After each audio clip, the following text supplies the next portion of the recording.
me today, real pleasure to introduce to you and welcome Sonja Birthisel. I've known her for a while. She did her Ph.D. research here at the University of Maine, conducting innovative work on sustainable agriculture. And the Mitchell Center was an early investor in her work. We gave her a seed grant, no pun intended, for her work on seeds and seedlings, related stuff. There you go. She also, among many things she's done, she contributed to a major report on the potential of natural climate solutions to decrease greenhouse emissions in forestry and agriculture. She's currently the director of the University of Maine's Wilson Center, which is a wonderful home for multi-faith dialogue. And I've been there for some of those dialogues, and they're very special. So I encourage you to go over there if you haven't and be part of the conversation. This is just me, but my sense is that she's been on a really important professional and personal journey about how each of us can contribute to addressing a number of growing challenges in the world. At the Mitchell Center, we sometimes talk about a role that we've wondered if we should be playing. It's the role of an honest broker. And the idea, this is a concept from somebody named Roger Pilkey out at the University of Colorado, that it would be helpful if somewhere in society there were institutions who weren't trying to sort of say one way or another what to do, but would help you think about what causes problems, what potential solutions are, to think about some of their trade-offs and uncertainties. But then all the values that people have about that have to play out, and maybe something like the Mitchell Center doesn't have the answer for what the right values are. We've tried to play that role sometimes. It's not easy. We talk sometimes about being neutral or objective or unbiased or independent or nonpartisan. None of those are really attainable.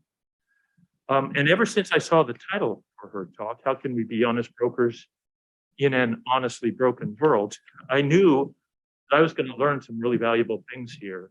And one of the things we deeply believe is we need to look at this stuff from a lot of different angles. There's not one right way to do this. And so having people in this room and help as colleagues help us think about different roles we can play individually and institutionally is really, really helpful. Sonja has lots of passion. She is committed to pursuing environmental and social justice. One thing that's clear to me is that we're going to need a lot more than science to tackle many of the problems in the world. And even though I've been at this for a while, or maybe because I've been at it for a while, it's become clear that we're going to need a lot of leadership from younger generations, because my generation didn't quite solve the problems the way we hoped. So I'm really looking forward to learning from Sonja. Please join me in welcoming her. Thanks so much, David, and nice to see you all. I'm really delighted to be here, not for the first time, but for the first time in a role as an activist who was invited to come speak about that part of myself. And I don't purport to be an expert on the concept of the honest broker, although I will do my best to introduce that to you in a little bit more depth. Nor do I purport to be an expert in the brokenness of all systems, although I could tell you in extreme depth about the brokenness of our agricultural and food systems.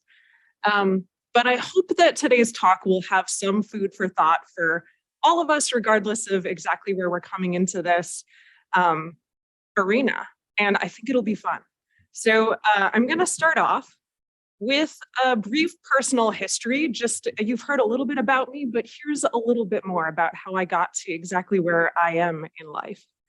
I started off being really passionate about the issue of world hunger. I learned about this in Sunday school when I was a kid, that there are kids who go to bed hungry every night. And I thought to myself, you know, that is just not okay.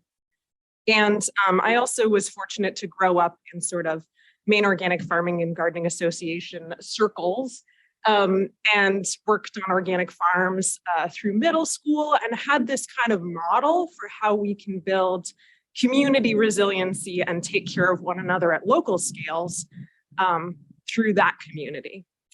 And then I went to school in Iowa, which is how many people have been to Iowa or flown over it? Okay, a fair number of people. It's a landscape that is totally transformed by industrial agriculture that's incredibly environmentally degrading. And during my time in college studying biology, I became really cognizant of how broken our food system is and how the landscape around this college that I loved contributed to that. And it kind of got me fired up to go back into studying organic farming and investing in that model of community resilience that I'd grown up with. And I also became really passionate about climate change, as I expect many folks in this room are. And so I came here to the University of Maine to study ecology and environmental science, which was a homecoming. I'd grown up in Maine. And I quickly came to the conclusion that what we lacked wasn't data. You know, I went into science because I was like, surely if people knew how bad it was, we as a society would make the right decisions and would do better. And through my master's and PhD, I came to the conclusion that an absence of good data was not fundamentally the challenge at the root of why we were failing to make systemic progress on these issues.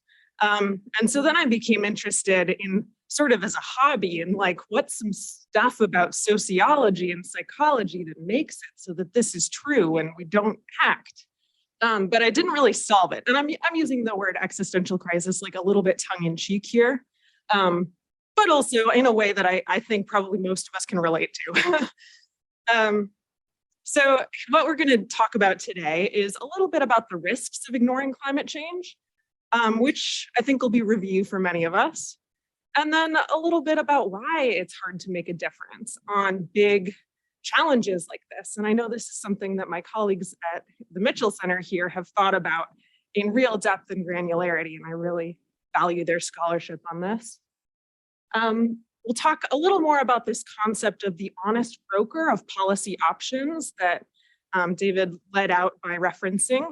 And then I'll tell you a little bit about how I, in addition to being a scientist, have kind of gone down a path toward environmental activism that has landed me in jail multiple times and continues to be a big part of my life.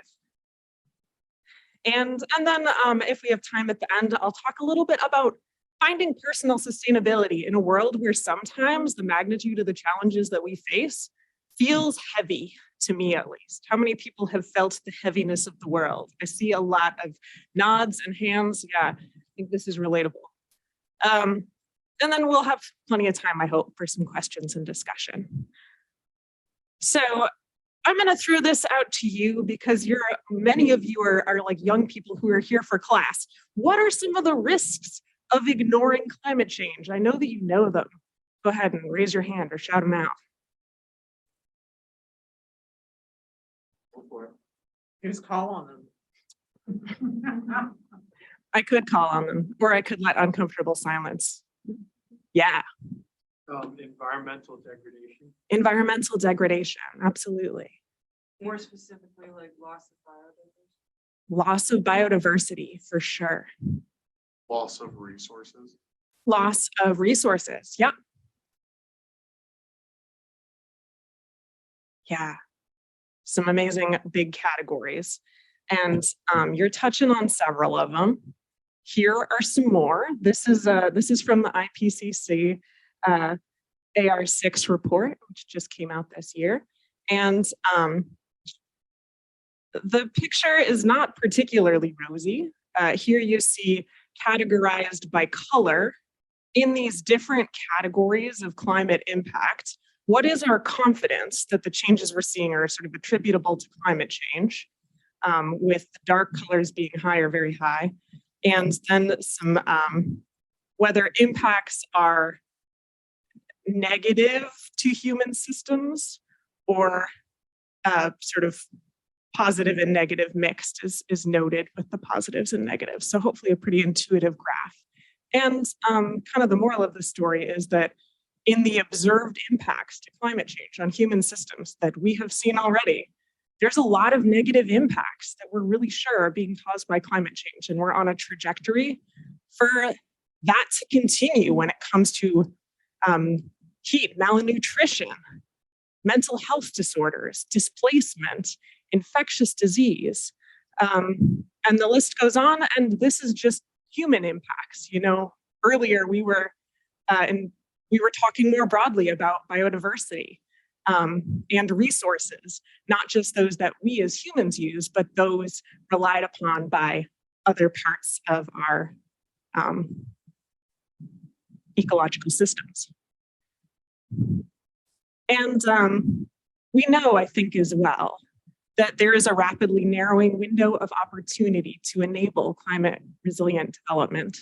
So this chart, also from the IPCC report, shows, you know, kind of a cartoon schematic of this, but essentially we've already missed some opportunities for more climate resilient development.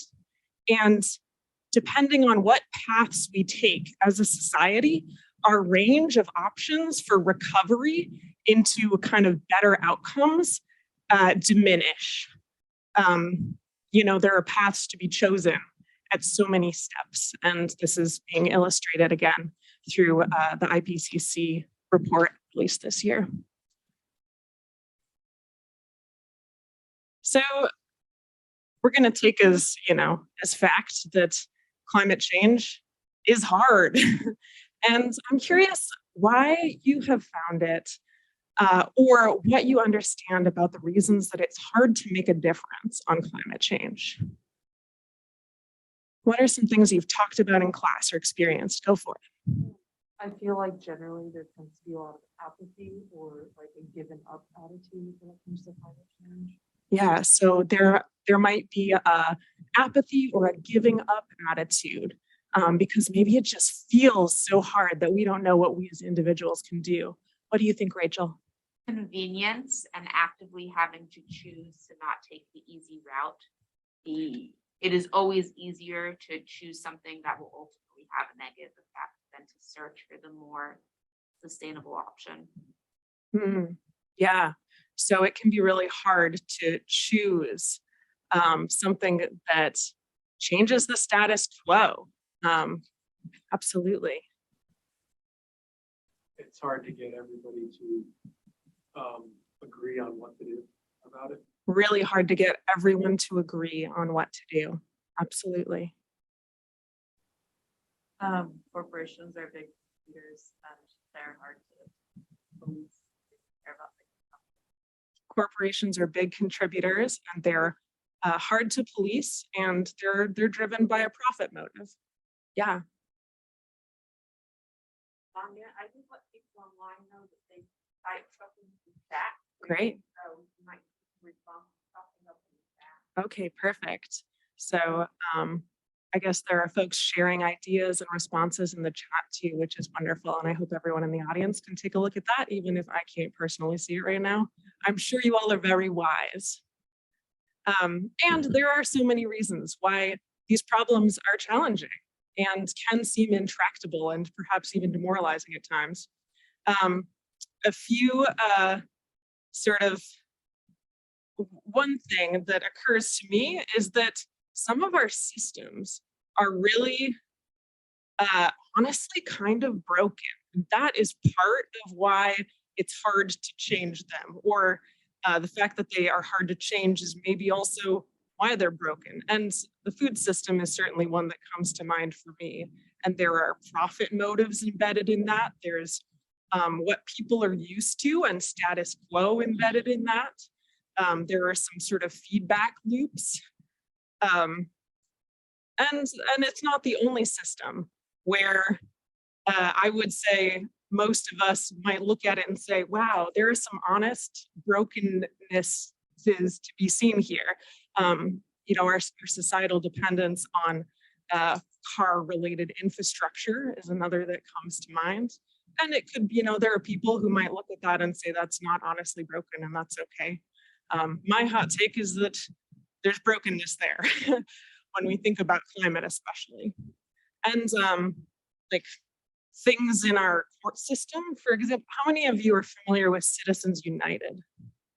All right, most people have at least heard of this. So this is a Supreme Court case in which corporations are given the free speech rights of individual people, which makes it so that money talks a lot more now than it used to. And to me, that's an honest brokenness in the way that our society functions that has made things perceptibly worse in terms of our ability to have honest conversations that aren't just noise, that are repeating loudest what vested interests have to say. And so it becomes harder to come to consensus and move forward on an actual problem in our politics. That's my honest assessment of the impact of Citizens United, which again, I'm not an expert. You're getting my hot take, which was, I'm delighted to have been invited here to provide. So yeah, David. Senator Mitchell, who's named after here, has made almost exactly the same point on many occasions over in the House auditorium for the Mitchell lectures that used to take place. So you're in good company in viewing that as something that has contributed to less inclusive dialogue, deliberation about really complicated things.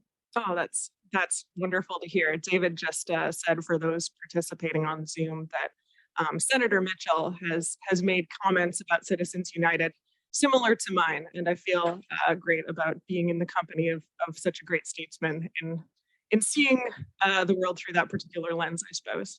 So a couple of big picture patterns I've noticed that, again, some of you kind of have suggested as well, is that there are some challenges related to information ecosystems, like different people have different ideas about things, and where we're getting our information and the vested money interests in how that all happens makes it harder for us to understand what's going on. I think as a society, we have some learning to do about power and authority and how it is that individuals can actually step up and make a difference. I think we often feel simultaneously like everything rests upon the individual in our culture, and also incredibly disempowered by our smallness amongst big systems. And some more explicit understandings from political philosophy about power and authority have been helpful to me in unpacking some of that. And the status quo, just like the system as it exists, is the thing that has inertia. And so as Rachel was saying, like, yeah, it's kind of hard to like change what is already in motion. It takes kind of a big insertion of energy to get something out of a rut. So how do we change systems? I know you all participated in Civics 101, and some of you are incredibly knowledgeable about this. What are some things we can do to change systems? I know, really big question.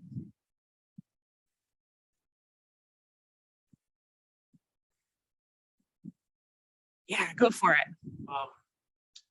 Recognize that you're a part of the system. And the system is made up of lots of people like yourself. All right, recognize that you're a part of the system and it's made up of people like you. Cool, I like that perspective. Anyone else have like a pithy piece of wisdom to offer here? If not, I can waltz it along with my next point. Anarchy? Anarchy, all right. And anarchy can be understood in different ways. Do you want to explain what you mean by anarchy or leave it as a one-word pithy? I'm going to leave it there. All right, we're leaving it out as a one-word pithy idea. Love it.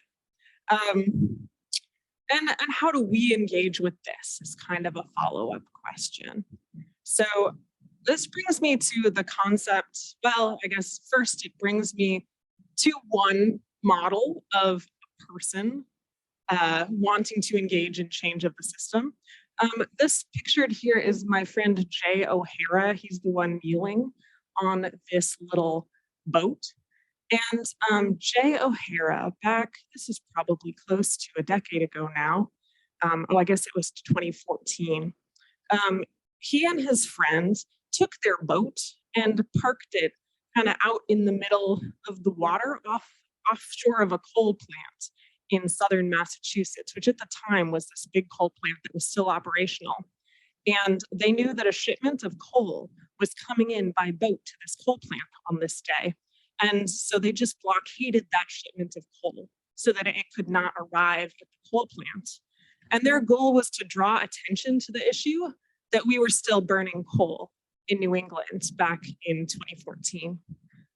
And eventually the Coast Guard came and arrested them, and the coal was delivered. And then Jay and his friend, who I believe was named Ken, Ken Ward, went off to jail, or they went to court, I should say. And eventually the charges against them were dropped. But in the court case, brouhaha, a lot of awareness about the issue was raised.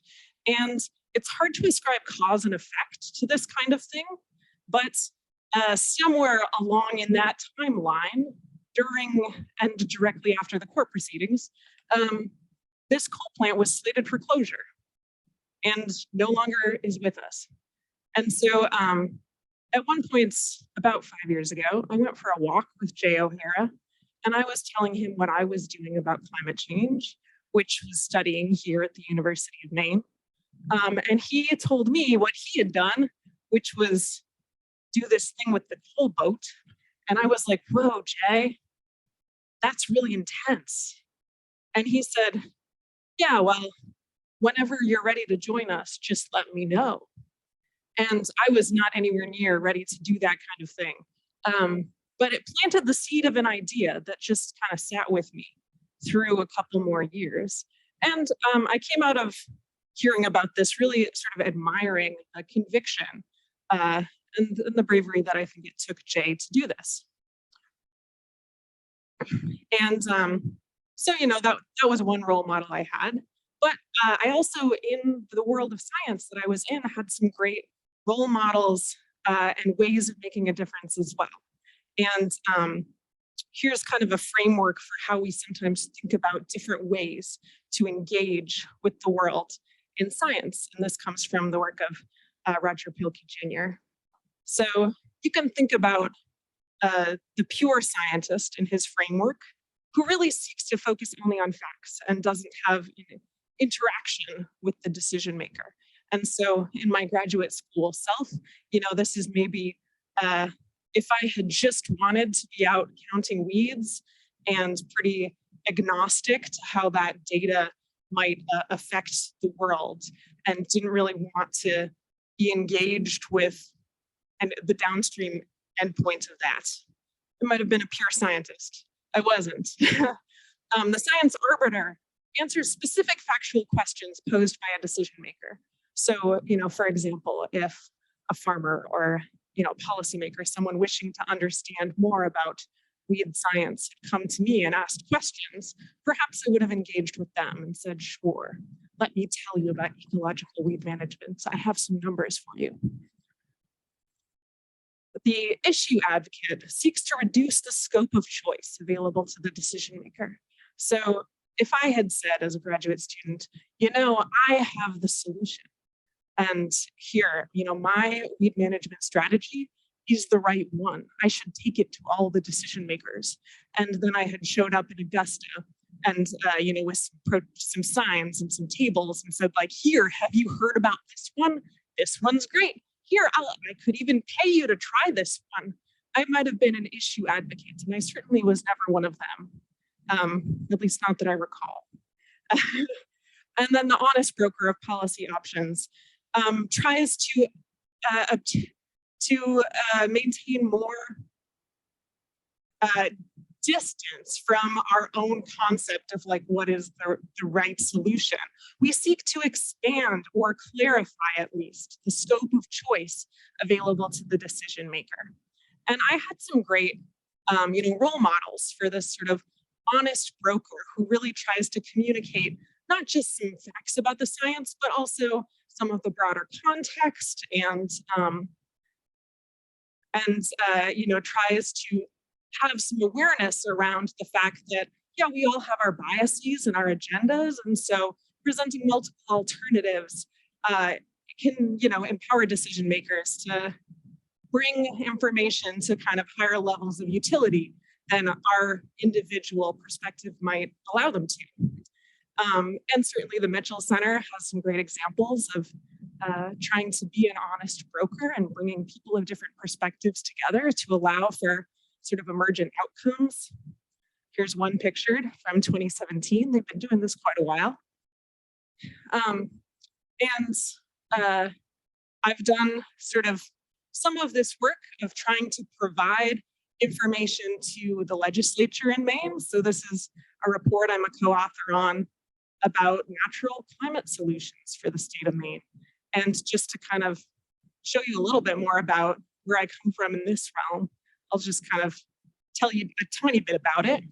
A natural climate solution is any action that conserves, restores, or improves the use or management of forest, wetlands, grasslands, and agricultural lands while simultaneously increasing carbon storage or avoiding greenhouse gas emissions. And some examples of these kinds of practices are reduced tillage or dairy manure management or riparian buffers. And here's an example of a graph from our report where we're, I don't come to the legislature and say cover crops are the best one. That's my agenda. But I'm trying to, with my colleagues, provide policymakers with a range of possibilities and some information about how much greenhouse mitigation could you get with these and what would the price be. So providing some layers of analysis that hopefully will allow for folks to make good informed decisions. And I felt that this was important and still do. And here's why. I'll explain it after I take a sip of tea.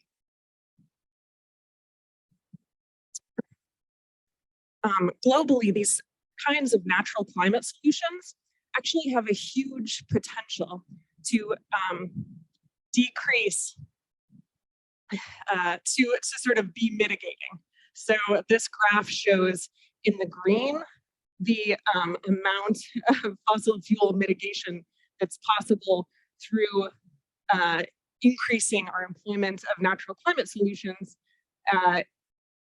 if we're going to try to keep warming of the planet to less than 2 degrees Celsius. So, this could be 20% of like the solution in the Paris Climate Agreement, essentially.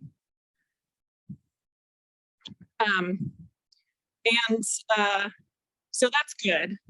But also, when you look at this picture, it's like, okay, well, where does the rest of that come from? And are we going to make some changes to like transportation and energy and all this other stuff? And can we get to 20% that we need to through natural climate solutions? Like, on the one hand, the things I'm doing is important and could help. And also, like, this is a challenging picture to change this trajectory. So this kind of brings me back to this cycle of existential crisis. And I was having another of these, again, in kind of a tongue-in-cheek way, when I saw my friends do this. So this is my friend Emma on the left here. About a dozen friends went to Bow, New Hampshire, to the last big coal plant in New England. And they liberated over 500 pounds of coal in broad daylight. And they took some pictures. And then they took that coal to the State House steps in New Hampshire. That's the picture on the right. And you can see the coal here in these buckets. And they threw a press conference and announced a campaign to close this dinosaur of a coal plant. And it was strategic to do this on the State House steps. They basically said, hey, legislature, you have failed us. Why is this coal plant still operating? We're going to shut down this plant. We need to do it ourselves by hauling the coal away, bucket by bucket. And I was like, that's bold. And so, again, these are some friends of mine. I trust them. I looked at their website. And this is the website of the No Coal, No Gas campaign. And, you know, again, as a scientist, I'm like, huh, that's some really bombastic messaging was my first thought. Like, this is a crisis, you know, that's not a really nuanced and objective view of the issue was kind of my first thought. And then I tried to unpack that a little bit within myself. I was like, well, is it a crisis? Do I think climate change is a crisis? Like, actually, yes. So why is it that seeing these words, like this is a crisis, feels scary and bombastic to me? If I believe that actually it's true that there's a crisis and that we should stop burning fossil fuels in New England immediately.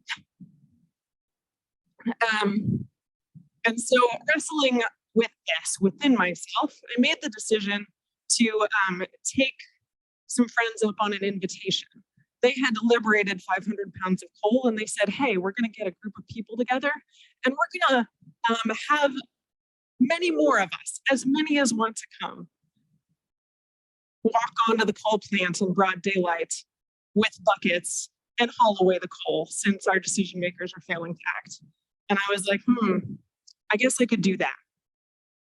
So one thing that I learned through this wrestling and that I think is maybe a useful thing to consider, I have come to believe that respectability is sort of a currency that we have, that we can spend to a certain extent in our society. And as a scientist, I had a lot of this sort of currency of respectability. And if I were to go do this thing at the coal plant and, you know, be quoted in the press, for example, people might give more credence to what I had to say because I had some training that was in environmental science and like credibly knew a lot about the issue. And I just thought that was interesting to sit and wrestle with, like, wow, I actually have a kind of power here that is respectability. But back to September of 2019, I had made what felt to me like a really risky decision, mostly risky professionally. I actually wasn't really afraid of what the cops were going to potentially do to a nice white lady like me. But I was really worried about what my colleagues would think and whether they thought I had sort of gone off the deep end or something. But I was sticking to my guns, like, okay, nope, I really believe this is an emergency and I'm willing to see what I can learn from these people who are going to try to shut down the coal plant. So I showed up the day before and we had a potluck at a church in Concord. We sat around and talked about what we were going to do the next day. And then on September 28th, about 300 people gathered for a rally in a ball field across the street from this coal plant. You can see them pictured here. And then 65 of us who had prepared to do so donned white Tyvek suits and walked toward coal plant property with our pickle buckets.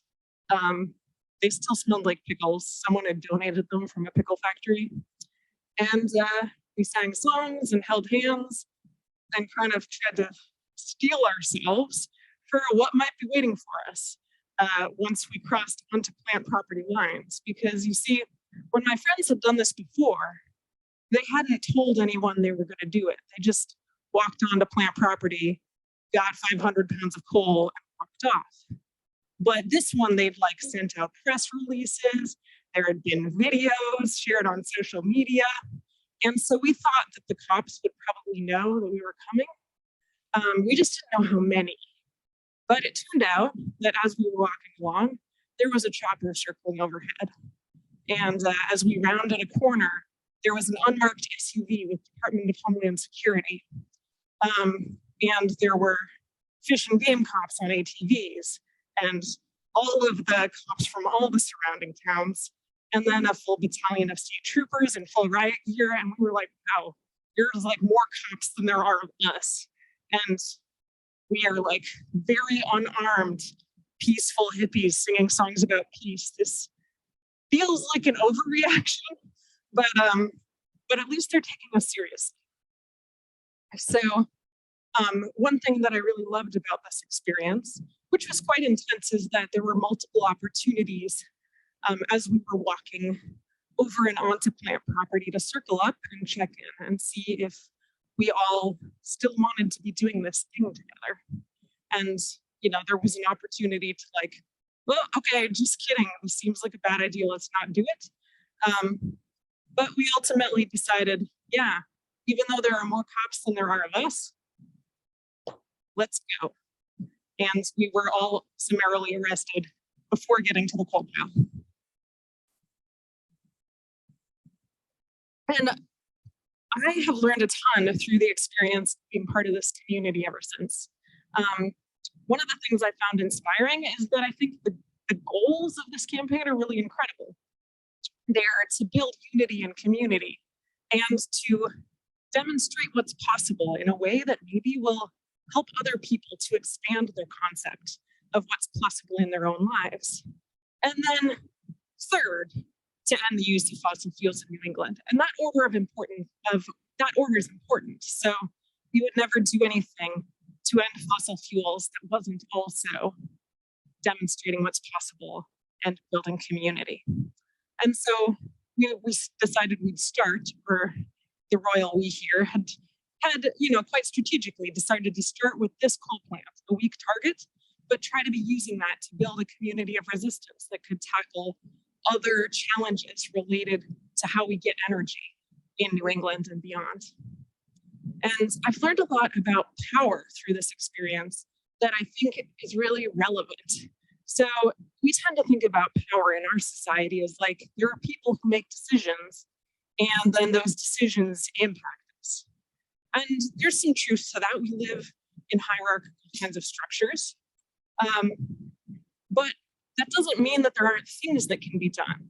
And so in grassroots organizing, we talk about shifting the base. You know, if enough people move, then the person who answers to them might need to move along with them.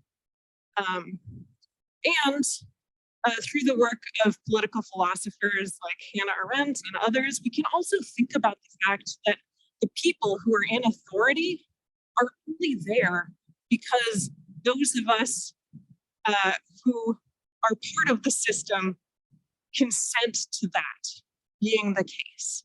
And, you know, the people who own a coal plant and make decisions about how it's funded are only able to do that if the rest of us don't object. And so I've been really inspired by the depth of strategy and analysis of the system that I've found in this community of resistance, the No Coal, No Gas campaign. Here's a bunch of my friends at the headquarters of the Independent Systems Operator of New England, which is the manager of our regional power grid. These are the people who actually have something to say within their system of forward capacity payments, or basically subsidies, about whether the coal plant will continue to exist, financially speaking. And so they've had really targeted actions around the capacity auctions at which it's decided where the money is going to flow. And we've had, you know, kind op-eds published in the paper. Here's one that I wrote, along with letter writing campaigns to the Federal Energy Regulatory Commission and you know, other folks who actually are the people holding the levers of power who could change the system. And so I think sometimes I used to, certainly, and maybe some of us, see activists kind of like raging against the machine and wonder whether they're doing anything. And under the hood, sometimes it's incredibly strategic. And the thing that you see in a direct action, like going onto coal plant property, is only the tip of the iceberg in terms of all of the organizing and strategy and analysis that goes in to ultimately trying to actually change the system. So I guess don't underestimate the activists is maybe part of what I'm getting at here. And I've been really inspired by the boldness of tactics. So these are some of my friends blockading trains of coal back in 2019. and this really gets to kind of that second campaign goal of trying to demonstrate what's possible. You know, if we can figure out how to safely, with no risk to human life, delay the shipments of coal coming into this power plant, and perhaps make it less financially viable to run that enterprise, maybe other people will try, be inspired to figure out what they can do in their communities. And I've learned a lot about sort of the intersectionality and racial justice through being involved in these communities of resistance. So my No Coal, No Gas campaign here in New England has done a lot to support the fight against the Line 3 pipeline and now the Line 5 pipeline. So these pipeline projects that are going across Indigenous land and are really a compelling kind of environmental justice issue. And this top picture is a trip that I had made out to Line 3 in March of last year. And finally, through being involved in this process, I've learned a lot about how the court system works, which is another whole system that has some fundamental brokenness to it. This is a meme that I sort of put up here because it's rather amusing, but a supporter made this after hearing an allocution statement I made in court back, I guess, about a little over a year ago. And it says, responding to climate change in societally palatable ways is like the straight part, and then going to Bo, the coal plant, because she loves people and the planet, and I'm taking like a hard turn.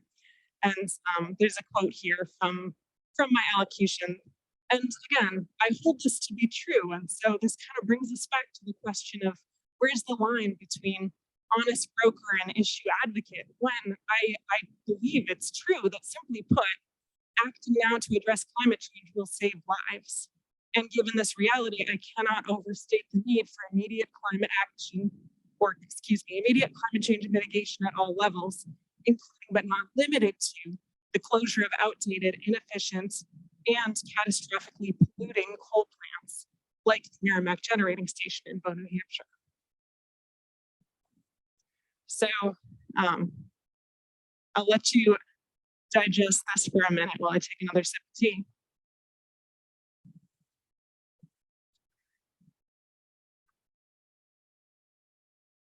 I had come to my own kind of analysis about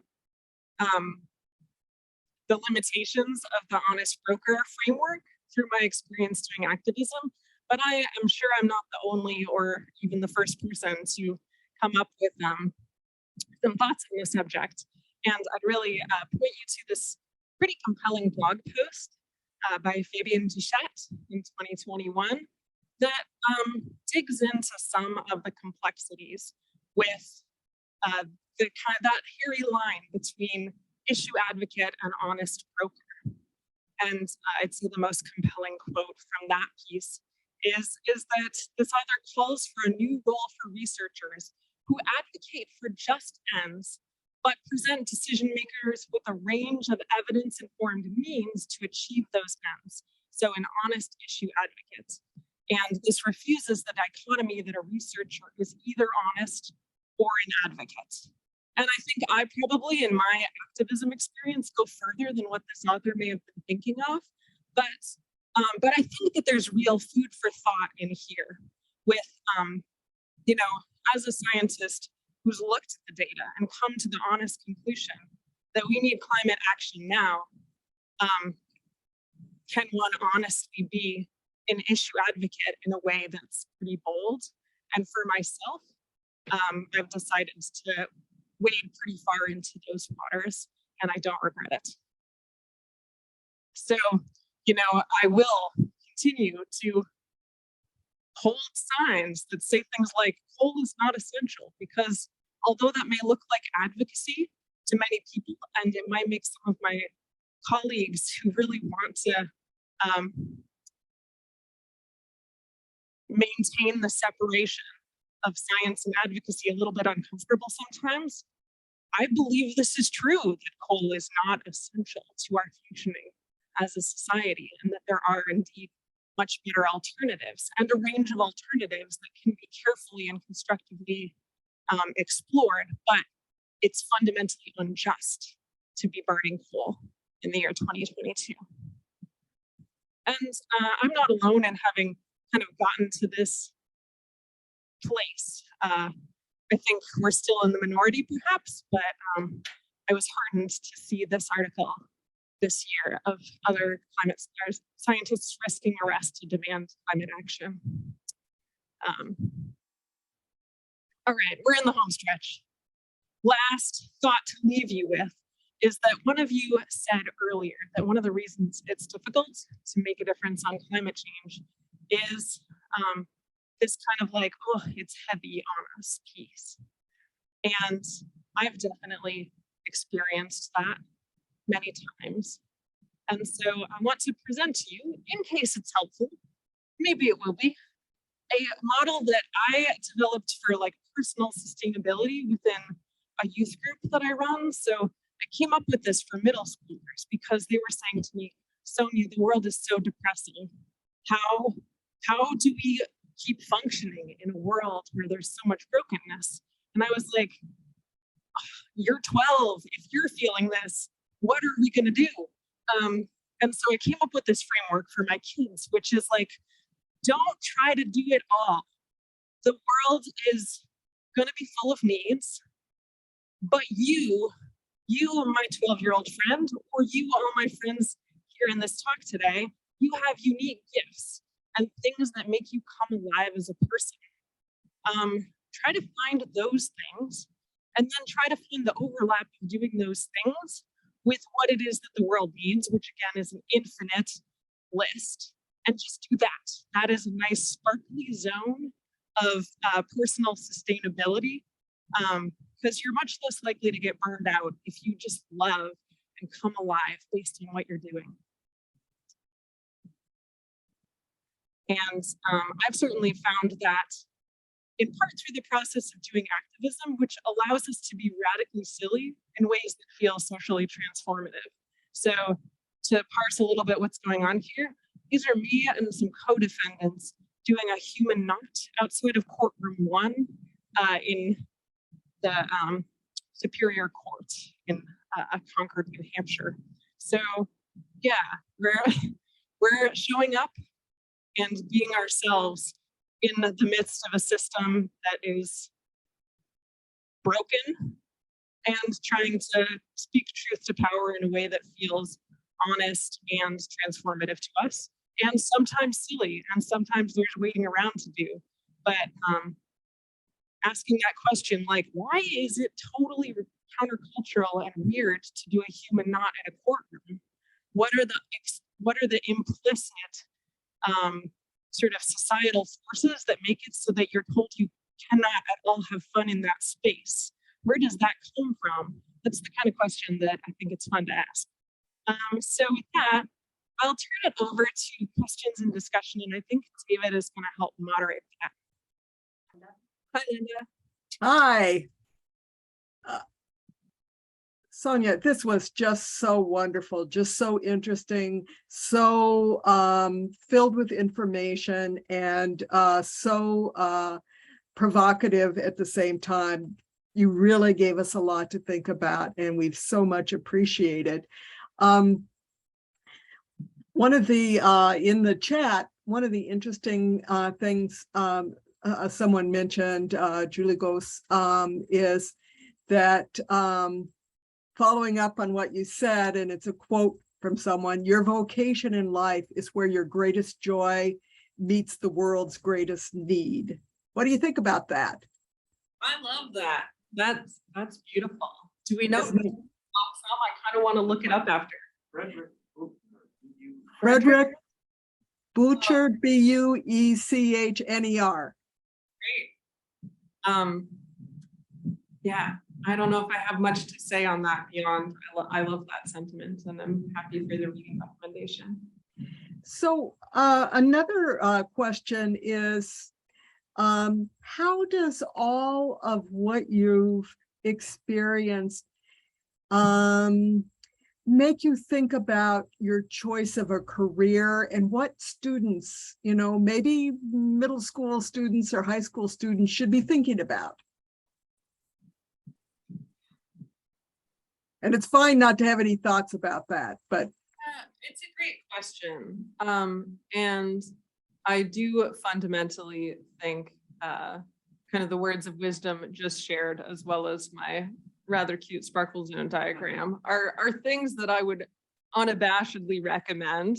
But also, the other piece of advice I'd have is that I think we're in a time of really rapid change technologically and socially. And so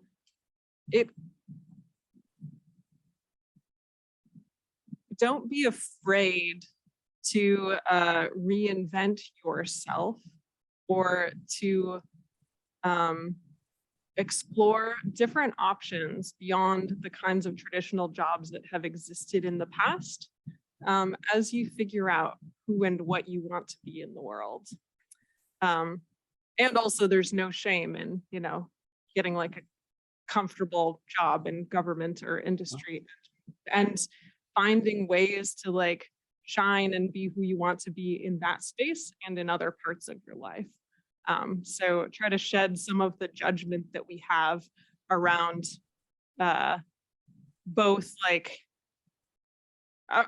try to get rid of that individualist narrative about like, it's all on my shoulders to make the right decisions. It's okay to make mistakes and try several things. And I believe in you. I guess that's all I got for now. great. Jean McCrae is thanking you for your great talk. And then she is asking, do you have ideas on how people find their sparkly group to work with? Oh, that's such a wonderful question.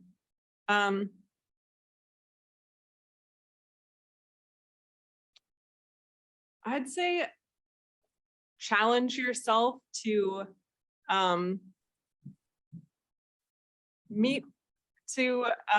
a balance between having friendships and working relationships that feel comfortable and nurturing and like you can fall back on those people and they just get it and you don't need to explain things to them, but then also challenge yourself to be always learning and growing and being at an intersection with people who maybe see the world differently than you do, and finding a balance between those things. It can feel really isolating and demoralizing to be kind of a fish out of water amongst too much difference or not enough stability, but also there's so much learning and growth to happen when we're at the intersection of people with different perspectives coming together and seeing the world through a different lens. And I think the Mitchell Center, does a great service to society and trying to be a place where that happens.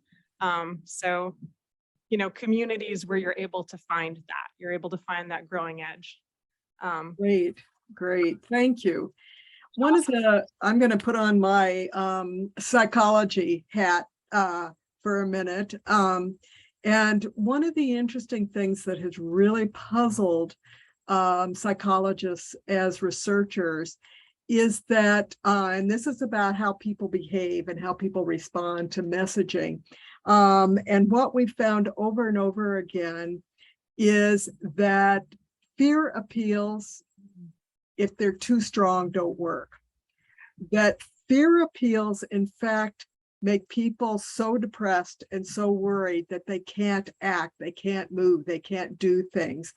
And so one of the things that social psychologists, for example, have done a lot of research in is how do you find that sort of sweet spot, if you want to call it that, where people get concerned enough that they're ready to act, but not so overwhelmed that they can't act. What are your thoughts about that? Oh, that's amazing. I really like that piece of insight. And I think one thing that's complex about that is that the messaging that's going to be at that sweet spot is going to be different in different groups. Yes. So trying to, it kind of goes back to the value of like building authentic relationships. If we're going to communicate in a way where we can empower one another to be not getting demoralized, but motivated to act. Like, we need to know our audience, and we need to be constantly learning and trying to communicate in ways that are going to be relevant. So Great, yeah. very, very interesting. Another issue or question is the concept of honest broker is such a great one in so many ways. It's sort of saying don't take a side on things, one of the things that I've had people say to me is, well, would you use that same argument for physicians? Would you want a physician to not take a stand, to not really push? What are your thoughts about that? Yeah. I mean, I think that gets to the heart of the complexity, for sure. And I would hope that a physician in a position to be giving advice would be able to navigate with sort of some humanity and compassion along that edge, because it could be that there are times when the physician's opinion might not best serve the family and the context of the person making a medical decision. And so yeah, there's some amount of humility that I think serves the expert in finding that line between using expertise to inform and shine a light on the paths that might have the best outcome for the people at the center. Great. Yeah. Thank I you. see, I think David might be. Yes, I trying was to- just gonna say, David, Okay, are great. there some in the room? Thank you. So I didn't see anybody's hands up. You go ahead. Yeah, I have a question. Before you mentioned that you felt like someone's credibility was a currency that could be used to persuade others, and that as someone with a title and with previous knowledge, that you felt like by you standing up and doing something that would add more credibility to the movement. Currently, as so much of the environmental movement is being led by students and grassroots organizations, do you feel like it is the scientific community's duty to stand up and be more actively engaged, or that it is best to make sure that people are supplied with information and that they have, and like kudos to the people who are willing to stand up on their own, in their own, like regardless of their title or background? What an amazing question. Linda and folks online, were you able to hear Rachel's question in full, or should I reflect it? It'd be great if you say it again. I think people could Sure. hear some of it, but not all of it. Okay, so sort of to summarize, and feel free to jump in if I don't crystallize this quite right. The idea that I shared, that our respectability is a credibility, our respectability is a currency that we have to spend.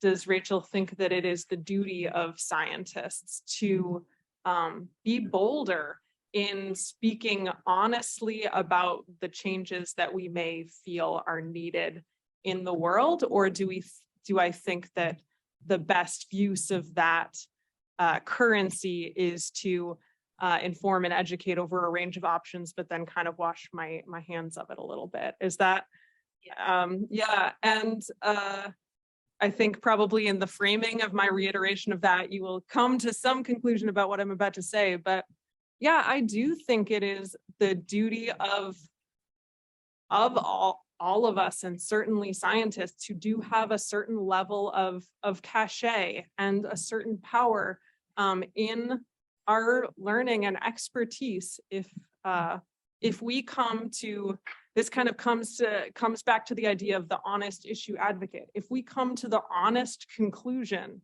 that something must be done and it would be an injustice to do otherwise, then yes, I think we have an ethical responsibility to follow that honesty, even when it's hard or societally unpalatable. And that might look different for different people. So I'm not saying that all my colleagues should today take to the streets in the exact same way that I've chosen to do. But I hope that each of us can really wrestle honestly with that. You know, what is my honest perspective on what must be done, and how can I lean into the discomfortable growing spaces around that? And if they wanted to come join me in the streets, like, you know how to find me. I love making new friends. Hey, Linda, let me, we're at time. Yeah. And Rachel, thanks so much for that question. It was going to be mine if you hadn't asked it, so that's great. Lots more to do here individually and collectively about how we make a difference in the world. Linda, thanks so much. Thanks to the virtual audience. Thanks to you in the room, and especially thanks to you, Sonja. Yes, yeah.